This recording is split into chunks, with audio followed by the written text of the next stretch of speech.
Ladies and gentlemen, thank you very much for joining me on this, my journey into the constraints-led approach for BJJ. My name is Sam Battlefields, and today we are going to talk about the benefits that I am getting from preparing my classes using the 32 principles of Hannah Gracie. Legit though, my preparation for this class, I'm now working off the 30 principles and bringing them into each mode that I am doing in class. Never thought I would be saying that.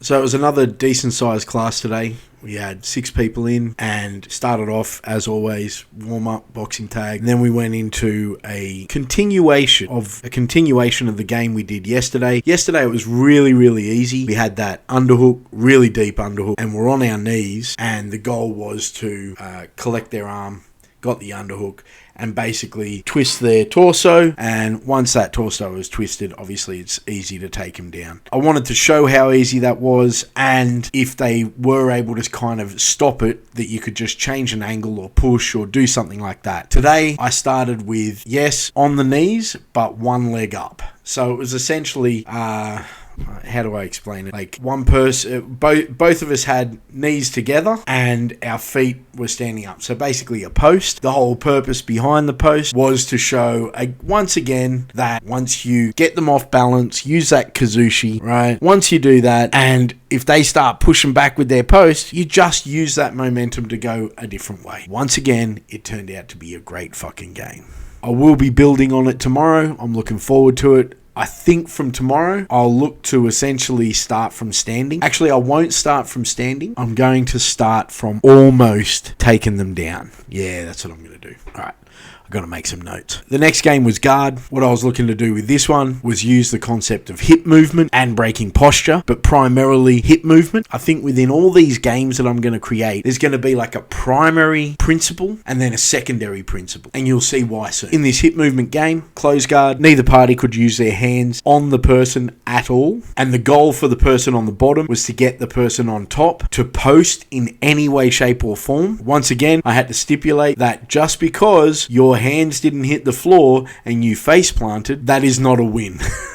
I think they're starting to get it now though. They're all laughing along with me. Really good game. It was cool to see differences in strategy as such. Someone like Will was able to almost like crunch up and be fully off the ground and then use his momentum flying backwards to then crunch up again when he hits the deck. So he's out using strength. He's using his body weight to pull you, without using strength, he's using his body weight to pull you on top of him, which in turn allows him to kick out and then pull you back and throw you on the deck. It was really fucking cool. And then someone like Ridwan, the strategy appeared to be less try and pull them out of their base and try and do more of like a scissor sweep or open the guard and quickly get something, get the legs to do something that posted them over. The goal for the person on top was to stamp their knee to the ground, but again, they couldn't use their arms. So there was a couple of instances where there was like a knee a little bit off the ground and they were kind of leaning on it, but they were getting pushed, and it was just fun. It was heaps of fun. I'm not sure if you can see it in my voice, but I am getting super excited about what I'm doing at the moment, and I'm fucking stoked. Which moves me on to my next point. My next point is,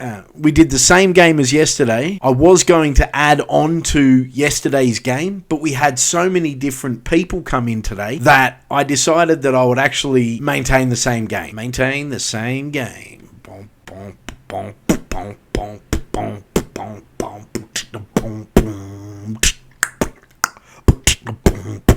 Anyway, so the game was, you couldn't settle in any position for more than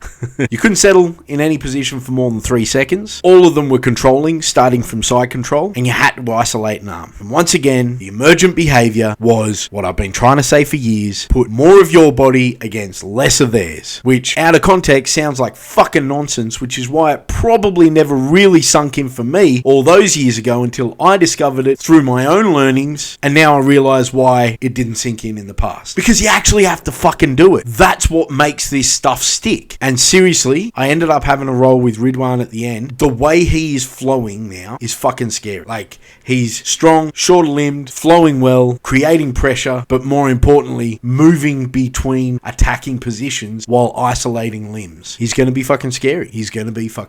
Right? I should put a heap of stock in him, going to like ADCC or something, and just make him my fucking, project or whatever. Ridwan, I wish you were 20 years younger and not almost as old as me. Anyway, I was going to add something extra if it was just the guys that had already done this game. I imagine that I'm going to have Will and Ridwan in tomorrow, maybe even Aaron, which would be awesome, maybe even Paul, which again would be awesome. If I had all four of them, then we will definitely add another phase to this game, and that phase will be that you can stop in a position, but that position is the only position you can stay in for the rest. So if it gets escaped from in any way, shape, or form, you no longer win. Anyway, had a couple of good rolls. I've identified something within the class that I probably am going to keep a much better eye on. I won't say it online because, it's not about calling them out. It's not that they're doing anything wrong, but it's good that I've identified it, because now that I've identified it, I can then work with it instead of trying to stop it, if that makes sense. It probably doesn't, because I'm being too vague. So don't worry about anything I just said then. Just remember that the constraints-led approach is making my guys so much better because they're in a live situation virtually every single fucking day. Not virtually. They're in a live situation every single day in very specific positions, doing very specific games that are improving their skill, and I can almost guarantee that these guys are improving their skill much more rapidly than if they were to go to a traditional or normal IP class. If you think that I'm wrong, or you'd like to know more, go to battlefieldsgrappling.com.au and fill in the form. Everyone else, like, comment, subscribe.